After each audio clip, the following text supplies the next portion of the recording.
It's the e-commerce minute, your daily dose of e-commerce, tech, and retail news with your hosts Bart Mraz and John Suter. The e-commerce minute is a production of Sumo Heavy, a digital commerce consulting firm in Brooklyn, New York, and Philadelphia. Find us on the web at sumoheavy.com. This episode of the e-commerce minute is brought to you by SendPro Online by Pitney Bowes. SendPro Online is online software that helps save you time and money no matter what you send. Letters, packages, overnights, or flats. And you'll always pay the right amount. SendPro Online comes with a free 10-pound scale that weighs and calculates the rates for you. Plus, you can compare options between USPS, UPS, and FedEx right at your fingertips. And remember, folks, January 27th, 2019, that's coming up. USPS postal rates are going up. But just by using SendPro Online, you get discounts of up to 40% off of USPS priority mail shipping and 5 cents off of every letter you send. SendPro Online is only $14.99 a month, and e-commerce minute listeners can get a free 30-day trial when you visit pb.com/minute. It's e-commerce minute episode 392. In today's episode, Amazon eyes closed Sears stores for Whole Foods expansion. As recently as 2012, Sears was operating more than 4,000 retail outlets in the U.S. and Canada. Today, there are just 425 stores remaining, and the company narrowly avoided liquidation in a bankruptcy sale. Sears also owns K-Mart, which went from a high of 2,300 stores to today's 300. Well, that leaves a lot of empty retail stores in cities across the country. Many are in prime locations, and these stores may be targets for Whole Foods.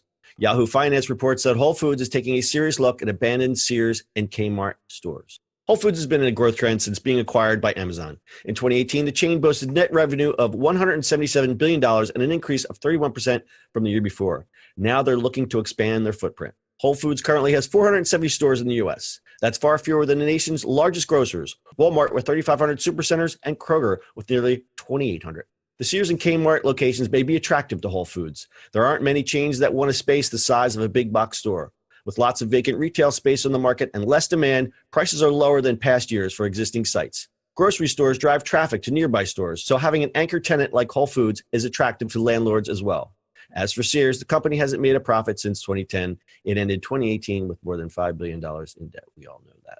How about that? I think this is great. I think it's great. Yeah. If they actually do it. They should definitely do it. It's kind of interesting. I mean, the empty stores, like, they should be taken over. Like, why is Amazon not taking over a mall? Well, that could be coming. I've seen some stories out there.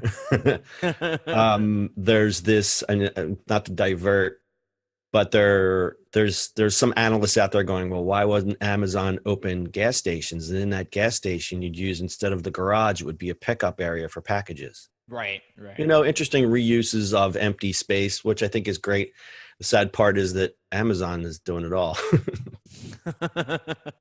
Well, somebody has to do it.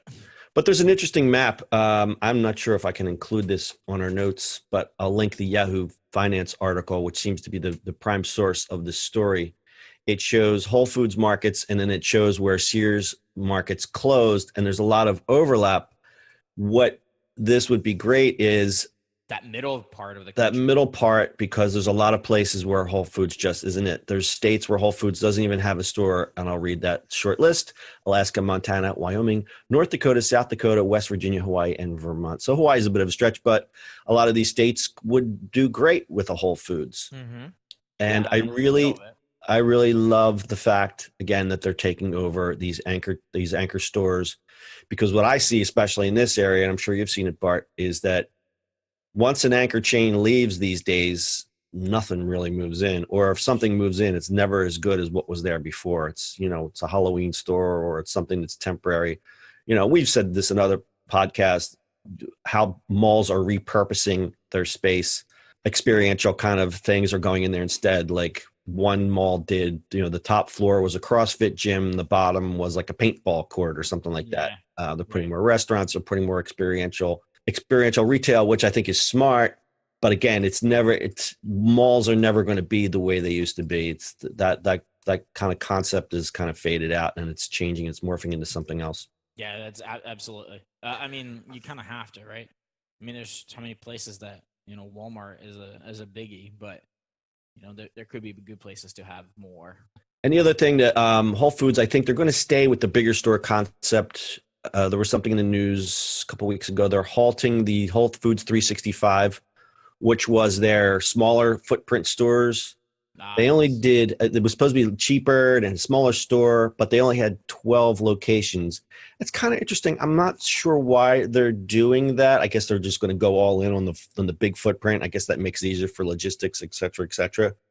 But our local chain here, Giant, they're doing the exact, they're doing this exact same thing. It's called Giant Harvest or something like that.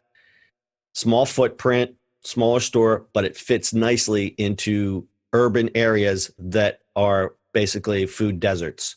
So instead of people buying their food at the Dollar Giant, they can go to these small grocery stores and actually buy good food, which I'm all for. Hey, John, that sounds kind of interesting, but you want to talk about our newest sponsor? I would love to tell you about Send Pro Online by Pitney Bowes. Send Pro Online is online software that helps you save time and money no matter what you send: letters, packages, overnights, or flats. And you always pay the right amount. And it comes with a scale. It's a 10-pound scale. It's not a scale that's 10 pounds. It weighs things up to 10 pounds, and it calculates the rates for you. How magical is that? And you can compare between USPS, UPS, and FedEx right there at your fingertips.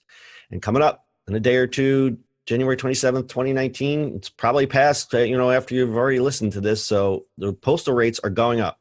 But if you use Send Pro Online from Pitney Bowes, you get discounts of up to 40% off USPS priority mail shipping and 5 cents off of every letter you send. No additional equipment is required. It's included.